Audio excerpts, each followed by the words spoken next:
Bullies push quiet farm girl's little brother too far, until she revealed her Navy SEAL training. A story by Heartfelt Tales. The air was thick with tension as Maya carried her little brother Tommy on her back, his small arms wrapped tightly around her neck. Behind them, the sound of pounding footsteps grew closer, accompanied by cruel laughter that echoed across the empty field. She could feel Tommy trembling against her, his quiet sobs breaking her heart more than any physical blow ever could. "Touch him again, and I'll bury you all," she had said just moments before, her voice barely above a whisper. The 5 bullies chasing them had laughed at her threat, dismissing the quiet farm girl as harmless. They had no idea they were about to discover just how wrong they were. Maya Henderson had been keeping secrets her entire life.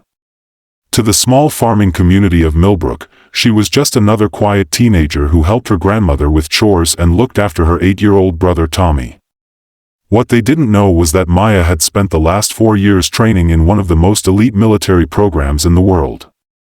At 19, she was already a decorated Navy SEAL, home on extended leave to care for her family after her grandmother's stroke. The trouble had started 3 weeks ago when Tommy began coming home with bruises. At first, he claimed he'd fallen or bumped into something, but Maya knew the signs. She'd seen them in war zones, in the faces of civilians terrorized by those who thought strength meant picking on the defenseless. When she finally coaxed the truth out of Tommy, her blood ran cold. Jake Morrison and his crew had been targeting Tommy because he was small, quiet, and had no father to protect him.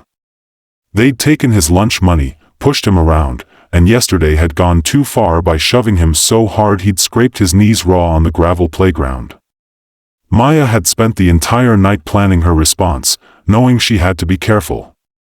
Her training had taught her that true strength wasn't about domination, it was about protection.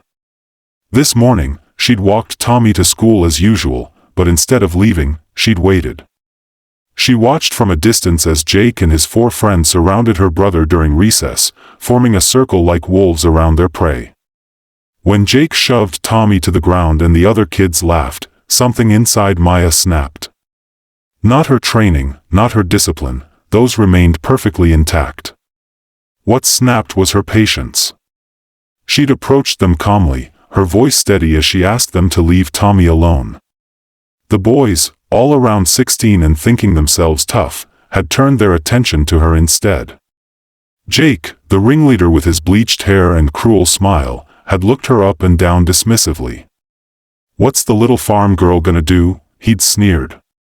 "Run home and cry to grandma?" Maya had helped Tommy to his feet, checking him over with the efficiency of a combat medic. His lip was bleeding, and there was a new tear in his favorite shirt. When she looked up at Jake, her eyes held something that should have warned him, a coldness that spoke of battles fought and won in places where mercy was a luxury. "I'm asking you nicely to leave my brother alone," she'd said, her voice carrying an authority that seemed to come from nowhere. "This is your chance to walk away." Jake's response had been to shove Maya herself, his friends cackling with glee. She'd absorbed the push without moving, her balance and core strength developed through countless hours of combat training keeping her rooted like an oak tree. The surprise on Jake's face had been almost comical. That's when she'd made her promise about burying them all if they touched Tommy again. And that's when they decided to chase her and her brother across the field, thinking they'd corner the quiet girl and teach her a lesson about respect. Maya felt Tommy's grip tighten around her neck as the footsteps grew closer. They were approaching the old barn at the edge of the Morrison property, Jake's own family land. How fitting, she thought, that he'd learn his most important lesson here. She set Tommy down gently behind a stack of hay bales, her hands checking him over one more time. "Stay here, little man," she whispered. "And don't be scared of what you're about to see. Your big sister knows what she's doing." Tommy's eyes were wide with fear and confusion. "Maya, there's 5 of them. You can't." "Trust me," she said, and for the first time in weeks, she smiled. Not the gentle, careful smile she wore around town, but something sharper. Something that belonged to the warrior she really was. The 5 boys burst around the corner of the barn, breathing hard and grinning with anticipated victory. Jake was in the lead, his face flushed with excitement. End of the line, farm girl. Time to teach you and your little brother some respect. Maya stood slowly, her movements fluid and controlled. To the untrained eye, she looked relaxed, almost casual. But her stance was perfect, her weight distributed, her breathing steady. Every muscle in her body was coiled and ready. I gave you a chance, she said quietly. I tried to handle this the civilized way. What are you gonna do? Jake taunted, stepping closer. You're just some nobody who thinks. Maya moved. It happened so fast that for a moment, nobody understood what they'd seen. Jake was suddenly on the ground, gasping for air, Maya's hand having struck his solar plexus with surgical precision. Not hard enough to cause permanent damage, but hard enough to drop him like a stone. The other 4 boys stared in shock. This wasn't how it was supposed to go. They'd picked on the quiet girl because she seemed weak, vulnerable. They'd never imagined she could move like liquid lightning. Anyone else want to discuss respect? Maya asked, her voice still calm as Jake writhed at her feet. The boy to her left, Marcus, tried to rush her. Maya sidestepped with minimal effort, using his momentum against him to send him tumbling into a pile of old equipment. The metallic crash seemed to echo in the sudden silence. The remaining 3 exchanged nervous glances. This wasn't bullying anymore, this was something else entirely. Something that made their hearts race with a fear they'd never experienced. Please, Maya said, and there was something almost sad in her voice. Just walk away. Go home. Apologize to every kid you've ever hurt. Be better. But teenage pride and pack mentality are powerful forces. The 3 remaining boys tried to coordinate an attack, coming at Maya from different angles. It was exactly the kind of scenario she'd trained for hundreds of times, except these weren't enemy combatants. They were just misguided kids who'd never learned that true strength came from protecting others, not hurting them. Maya's response was a masterclass in controlled force. She moved like a dancer, each motion serving multiple purposes. A block became a redirect, sending one attacker stumbling into another. A simple step backward caused the 3rd boy to overextend, leaving him off balance and easy to neutralize with a gentle but firm takedown that left him sitting in the dust, more surprised than hurt.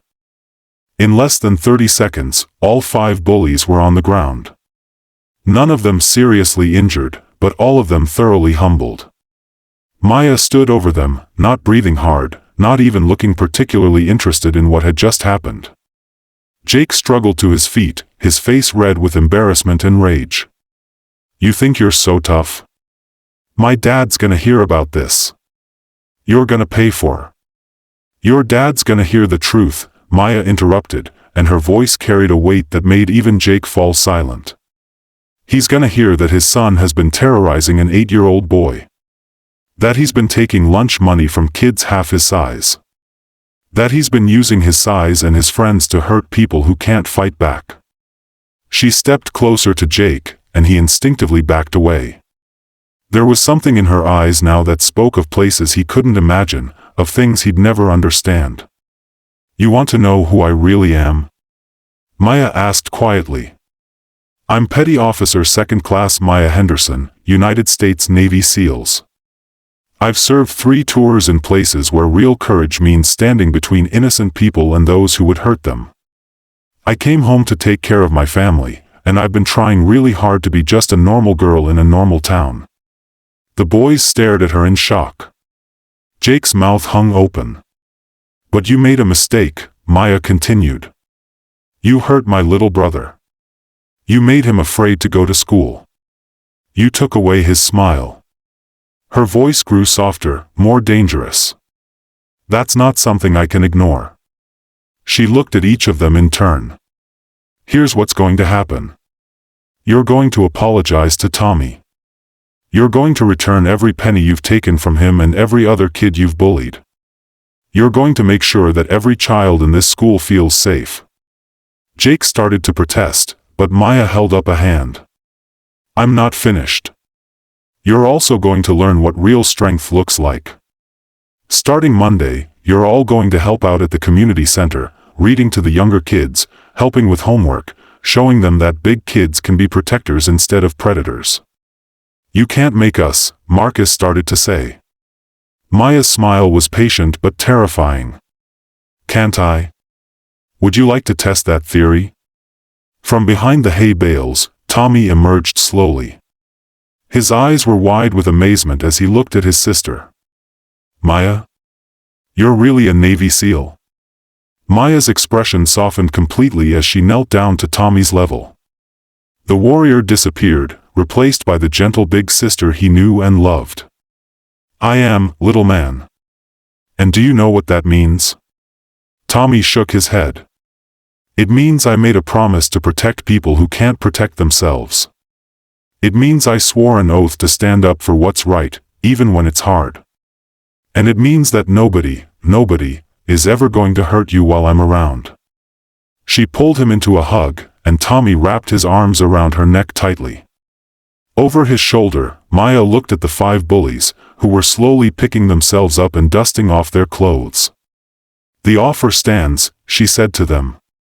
You can be part of the solution, or you can find out what happens when you're part of the problem. But either way, the bullying stops today.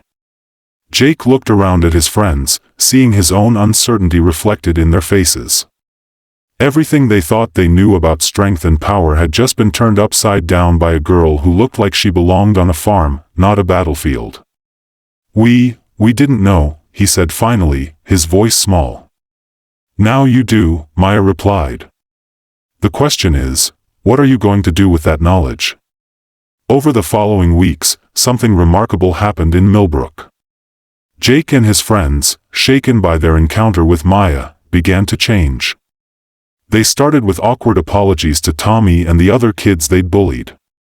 Then, true to Maya's directive, they began volunteering at the community center. Maya watched from a distance as Jake, who had once used his size to intimidate, now used it to reach high shelves for elderly volunteers. She saw Marcus, who had been quick with cruel words, now patiently helping a 6-year-old sound out difficult words in a picture book.